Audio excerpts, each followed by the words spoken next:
It's the Mod Pod. Yo, welcome back to the Mod Coffee Podcast. I'm your host, Ahmad Kofi. Today, I have a good friend of mine, Gavin Mangel. Gavin, how you doing, man? Pretty good, man. How are you? I'm all right, just chilling. I'm not looking forward to school tomorrow. I ain't gonna lie, but hey, it is what it is. Agree But with that. um, but yeah, tell us about yourself, man. 'Cause I know you do some kind of like extracurriculars. Like for example, one of them that you told me and in the entire class was that you sail. You're trying to get your sailor's license, I think it is. Like, you know what I mean? Yep. So I've been sailing for about 6 years now. I sail for a Brigantine Yacht Club. Um, I got fourth place in the South Jersey Summer Series last year, and I got fifth place this year. So So you do races and stuff like that, right? yeah, Do you like modify the boats or anything like that? Like, is there anything you do with it, like a yeah. There's car? some special techniques you gotta do before every race starts. There's a special way you rig the sail if it's really heavy winds and stuff. But other than that, it's a really like skillful sport in my opinion because it's not really more about your physical properties, but it's more about your strategy and skill as like a sailor. Right. Because when you're on the water, it's like you have no there's like kind of no room for error. Because like Because you every little fail, you could small just drown and all that. yeah, you can flip. It's pretty treacherous, but also yeah, it's a really interesting sport. The races are especially like really thrilling when you're in first and you're like really tight in competition.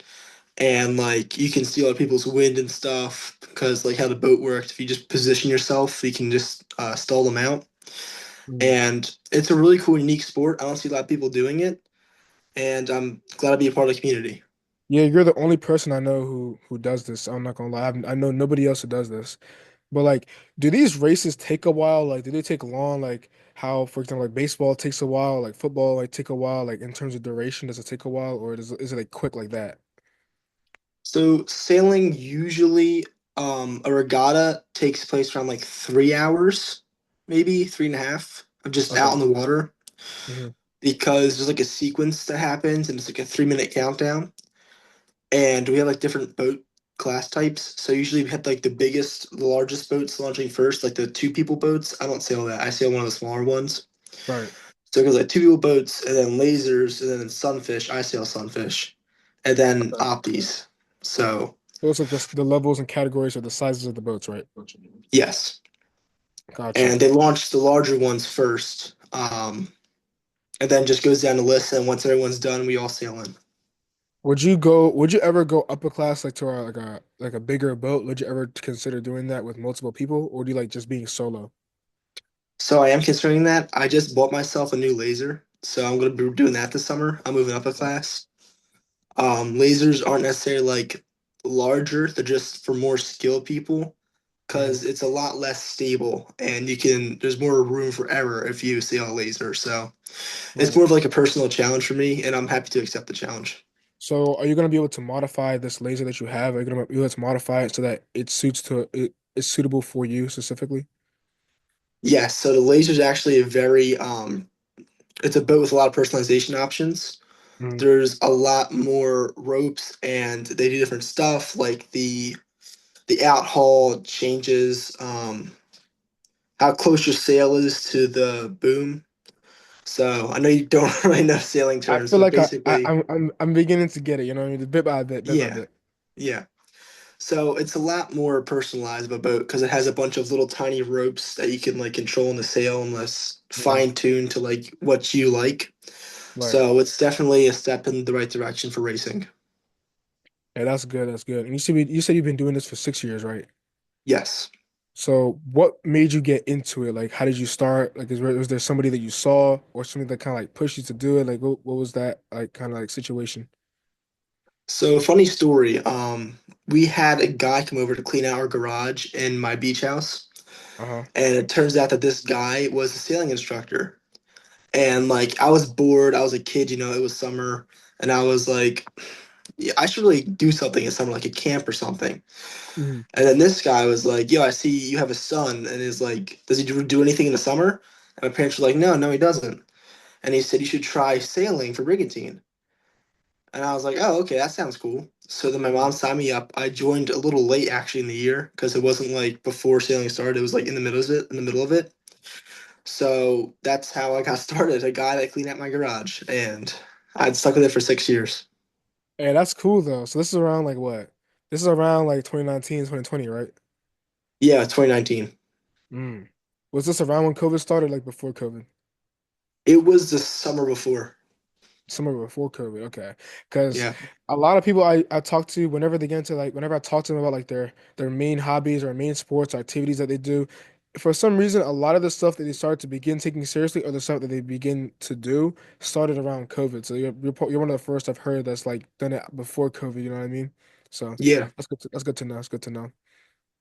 So while doing all the things with your bows and stuff like that, and customizing and trying to win the medals and awards and stuff, was there ever a point where you wanted to just quit, or did you have to persevere through some adversity that you had to go through?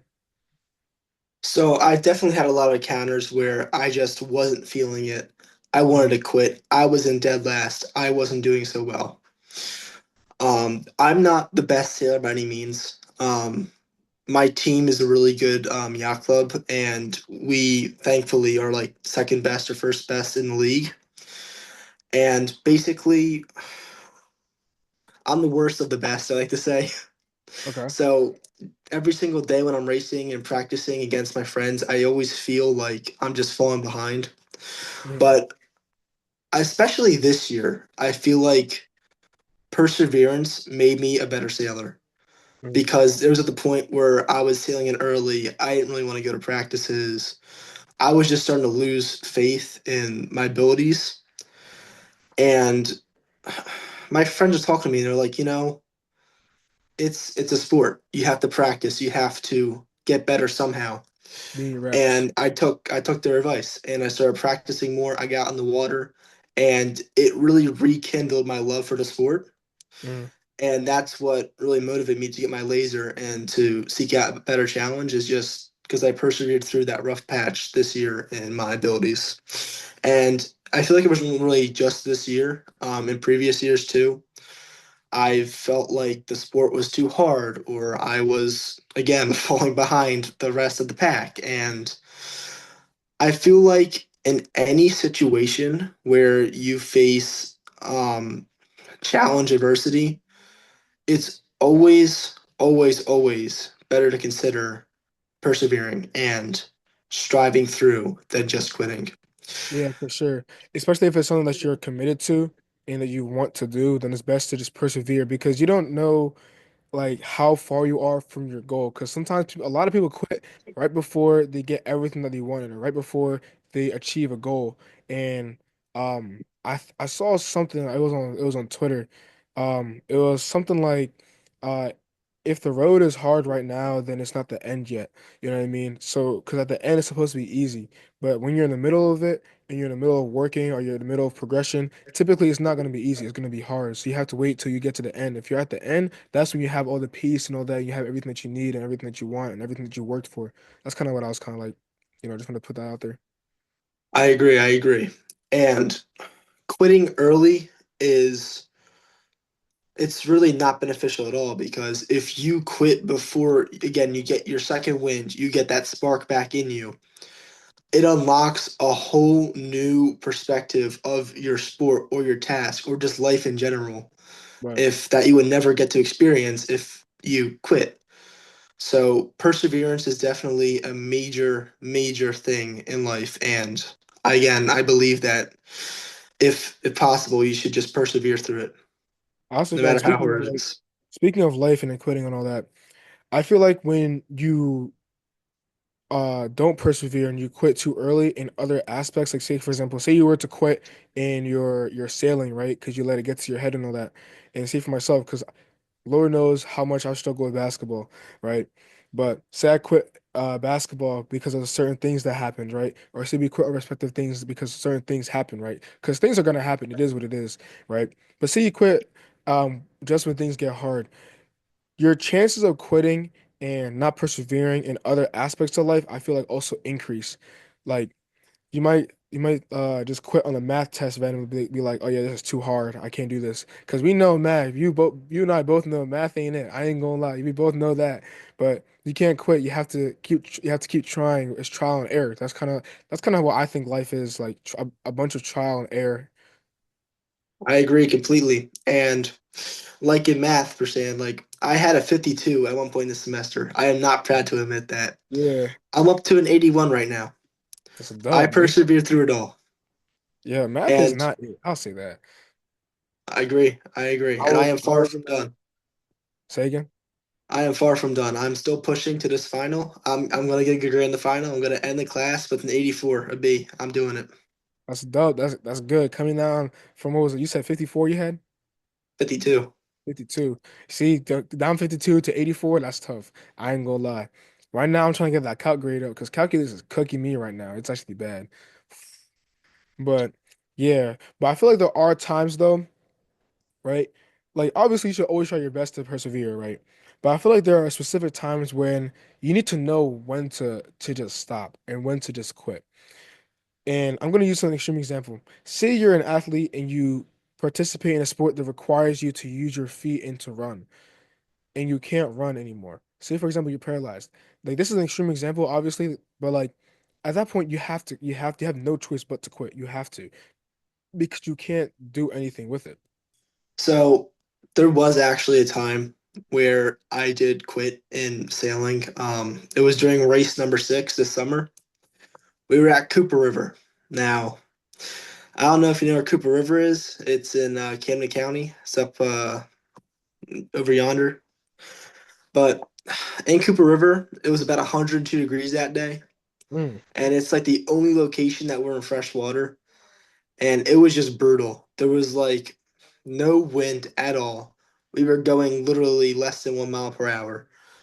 We were just sitting there like ducks, and it was super hot out. And I'm a bigger guy. I don't really do well in light winds because I need force to get the boat going. So right. I was just absolutely just left in the dust.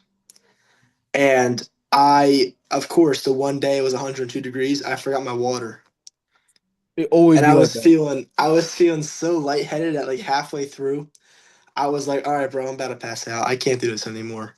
Well, yeah, So I think that's one of those times where it's like my fault for interrupting, but that's one of those times where like you kind of have to know when to stop because now you're reaching that your physical limitations. You don't want to go above that because then it can become dangerous, especially if you're dehydrated like that, no water, nothing like that, just out in the middle of the water, like it's just dangerous. yeah, I agree. So I sealed in, but I usually don't like giving up, but I think it was justified to give up in that situation. No, yeah, for sure. And yeah, I feel like you should always try your best, but there is a limit to how hard you can persevere. And when it gets like a point where you're risking your health or risking something else or someone else. Yeah, no, for sure. Most of the time you'll be able to persevere unless it's like a physical limitation.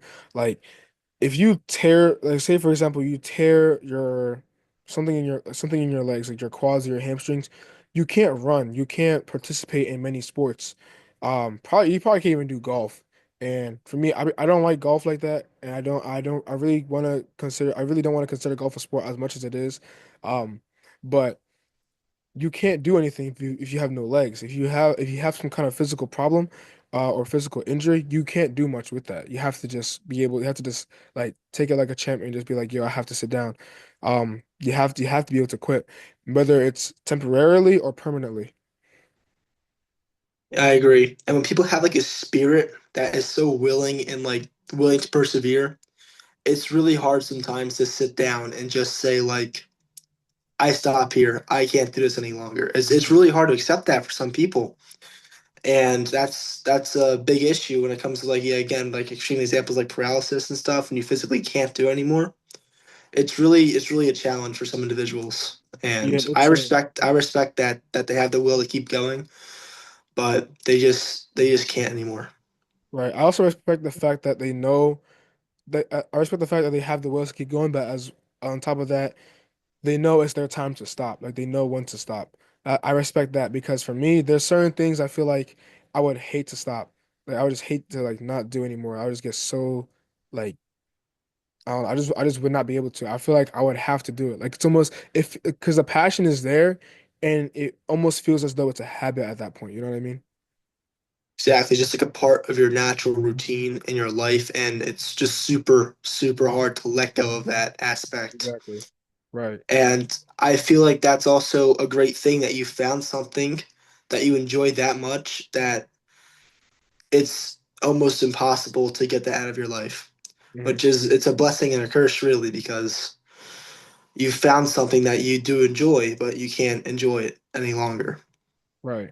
There are some people who might quit for themselves because they cannot do it anymore, whether it's physically, mentally, emotionally, spiritually, whatever the case may be. But they don't quit in the full aspect of that. They might go and continue on their will or their legacy or whatever they're trying to do with the next generation or somebody else who's trying to be like them or somebody that's in that kind of like that same level or anything like that of that matter. Exactly, and also connecting that back to sailing. So I'm actually doing an instructor course right now to become an instructor. Right. And one of my biggest sailing mentors, his name is Bill. He works in my yacht club, Mm, and he was like the sunfish champion at my club for like 5 years in a row, undefeated. mm, And he loves the sport so much that even after his time was come to stop, he's still given so much to our community, and he's helped like literally the past 2 generations after him to continue on the sport and his legacy. And again, legacy is very important to me. I want to carry on stuff that I've learned to my children, to the next generation. And I think it all just ties together to having that spirit from one person that carries on to generations.